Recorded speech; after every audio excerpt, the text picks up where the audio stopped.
ஆண்டவரும் இரட்சகருமான இயேசு கிறிஸ்துவின் ஈடு இணையற்ற நாமத்தில் அன்றன்றுள்ளப்பம் வாசகர்களுக்கு எங்கள் அன்பின் வாழ்த்துக்கள். 2024 ஆண்டு ஜூலை மாதம் 17ஆம் தேதி புதன்கிழமைக்குரிய தின தியானம். இன்றைய தலைப்பு சத்தமிட்டு கெம்பீரி. ஏசாயா 12:6 சொல்லுகிறது, சீயோனில் வாசமாய் இருக்கிறவளே, நீ சத்தமிட்டு கெம்பீரி. இஸ்ரவேலின் பரிசுத்தர் உன் நடுவில் பெரியவராயிருக்கிறார். கர்த்தர் பெரியவராயிருக்கிறார். அவர் சிங்காசனத்தின் மேல் வீற்றிருக்கிறார். அவர் நம்முடைய தகப்பனாயிருக்கிறார். ஆகவே நீங்கள் சத்தமிட்டு கெம்பீரியுங்கள், எக்காலத்தினால் ஆர்ப்பரியுங்கள், தேவனை போற்றி பாடுங்கள். கர்த்தர் பெரிய காரியங்களை செய்வார்.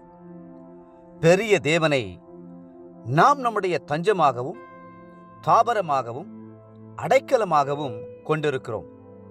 எங்கள் தேவன் எல்லா தெய்வங்களை பார்க்கிலும் பெரியவர். ஆகவேதான் அவருக்கு கட்டும் ஆலயமும் பெரியதாயிருக்கும் என்று சாலமோன் சொன்னார். அப்படியே பெரிய மகிமையான ஆலயத்தை கர்த்தருக்கென்று கட்டி ஆலய பிரதிஷ்டையின் போது சத்தமிட்டு கெம்பீரித்தார்கள், எக்காலங்களை முழக்கினார்கள். கர்த்தர் பெரியவர், அவர் கிருபை என்றும் உள்ளது என்று பாடி போற்றினார்கள். தேவனுடைய மகிமை அந்த ஆலயத்திற்குள் இறங்கியது. இன்றைக்கும் கர்த்தர் பெரியவராய் நமக்குள்ளே வாசம் செய்கிறார். நம்முடைய எல்லா பிரச்சனைகளை பார்க்கிலும் அவர் பெரியவர். வியாதியின் மத்தியிலே நீங்கள் நம்பும் வைத்தியர்களை பார்க்கிலும் இயேசு பெரியவர். உங்களை எதிர்த்து வரும் தீய மனிதர்கள் எவ்வளவு பெரிய கோலியாத்துக்களாய் இருந்தாலும் அவர்களை விட உங்களுக்காக யுத்தம் செய்கிற தேவன் பெரியவர். யார் யாருடைய கண்களிலே கர்த்தர் பெரியவர் என்கிற தரிசனம் இருக்கிறதோ அவர்கள் பார்வோன் போன்றவர்களை குறித்து கவலைப்பட மாட்டார்கள். பயங்கரமான சிவந்த சமுத்திரத்தையும் கடந்து செல்வார்கள். அவர்களுக்கு முன்பாக மரண நதியாக யோர்தான் பின்னிட்டு திரும்பும். எரிகோ மதில்கள் கூட நொறுங்கிவிடும். நீங்கள் செய்ய வேண்டியதெல்லாம் கர்த்தருடைய சமூகத்தில் மனமகிழ்ந்து களி கூர்ந்து சத்தமிட்டு கெம்பீரிக்க வேண்டியதுதான். சத்தமிட்டு கெம்பீரி என்று கர்த்தர் சொல்லுகிறார். அதன் அர்த்தம் என்ன? கர்த்தரை ஆராதனை செய்து கெம்பீரத்துடன் அவரை பாடி போற்றுங்கள். நீங்கள் கோழையைப் போல் வாழ வேண்டியதில்லை, தலை குனிந்து நடக்க வேண்டியதில்லை, வாயை மூடிக்கொண்டு மௌனமாக இருக்க வேண்டியதில்லை. தகப்பனுடைய பிரசன்னத்தில் பிள்ளைகள் மகிழ்ந்து களி கூறுவது போல தேவனுடைய சமூகத்தில் மகிழ்ந்து களி கூறுங்கள். அவருக்கு ஆராதனை செய்யுங்கள். ஒரு நாள் ஏசாயா கர்த்தரை பெரியவராய் கண்டார். ஆண்டவர் உயரமும் உன்னதமான சிங்காசனத்தில் வீற்றிருக்கிறதை தரிசித்ததும் அவருடைய உள்ளம் சந்தோஷப்பட்டது. கர்த்தருக்கு வானம் சிங்காசனம், பூமி பாதபடி. அப்படிப்பட்ட ஆண்டவருக்கு முன்பாக நின்ற கேராபீன்களும் சேராபீன்களும் அமைதியாய் நிற்கவில்லை.